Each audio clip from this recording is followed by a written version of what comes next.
প্রশ্নবিদ্ধ করার জন্য চাঁদাবাজি সন্ত্রাসী করছে।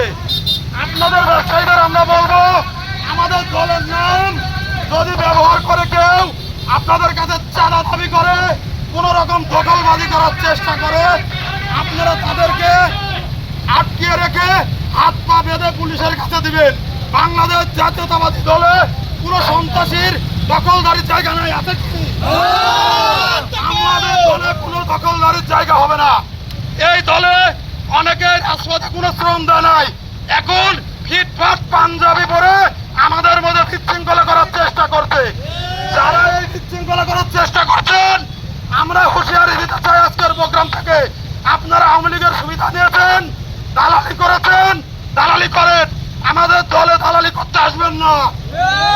আজকে আমরা এই স্বেচ্ছাসেবক দলের এই বাহিনী নিয়ে আপনাদের দাঁত ভাঙা জবাব দেব, আপনারা দেবেন না? দেখ, এই বলে ব্যবসায়ী ভাইদের আশ্বস্ত করে আপনারা ব্যবসা করবেন, কোনো চাঁদা দেবেন না, আমরা আপনাদের পাশে থাকবো, এই উদাত্ত আহ্বান জানিয়ে আমি আমার সংক্ষিপ্ত বক্তব্য শেষ করছি। আসসালামু আলাইকুম ওয়া রাহমাতুল্লাহ।